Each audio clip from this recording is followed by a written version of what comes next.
यह कहानी एक गांव की है, जहां लोग एक दूसरे के सहारे जीने का तरीका सीखते हैं। एक गांव था जहां लोगों के बीच में अनूठा एक बंधन था। यहाँ के लोग एक दूसरे के साथ मेहनत करते, सहायता करते और एक दूसरे के साथ खुशियों और दुखों को बांटते थे। इस गांव की कहानी बहुत ही अनोखी थी। एक बार गांव में एक नया आदमी आया। उसका नाम राम था। राम बहुत ही निराशाजनक हालात में आया था। वह एक छोटे से गांव में दूर रहते थे, जहां उनका परिवार बीमारियों और तंगी में फंसा था। उन्होंने सोचा कि वह इस गांव में आकर नए जीवन की कोशिश करेंगे। राम गांव में आकर एक आदर्श बनने के लिए प्रयास करने लगे। वे हर काम में मेहनत करते, दूसरों की सहायता करते और सबके लिए प्रेरणा स्रोत बन गए। दूसरे लोगों की खुशियों और दुखों में भी वे सहभागी रहते।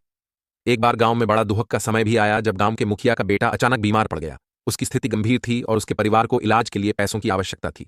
लेकिन गरीबी के कारण परिवार के पास इतनी धनराशि नहीं थी। जब राम ने इसे सुना, उन्होंने तत्परता से अपनी सभी बचत की राशि का उपयोग करके परिवार की मदद की। वे नहीं चाहते थे कि इस दुखी परिवार को किसी भी हमारी तरह जूझना पड़े। उन्होंने बचत की राशि के साथ साथ दूसरे गांव वालों को भी अपील की और उन्होंने भी उस परिवार की सहायता की। इस आपातकाल में गांव वालों ने एक बड़ी टीम बना ली। सभी ने मेहनत करके और अपने संगठन के साथ मिलकर इलाज के लिए पैसे इकट्ठा किए। थोड़े समय के बाद बेटे का इलाज हुआ और वह पूरी तरह स्वस्थ हो गया।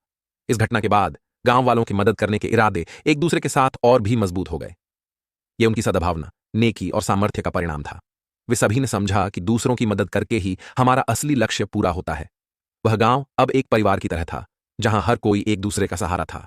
यहाँ के लोग अपनी खुशियों और दुखों को साझा करते, एक दूसरे की मदद करते और अपने संघर्षों को साथ में झेलते थे। वे सब मिलकर इस दुनिया में एक सुंदर और समृद्ध जीवन जीने का तरीका सीख गए। अगर वीडियो अच्छा लगा तो लाइक, शेयर एंड इस चैनल को सब्सक्राइब जरूर कर देना।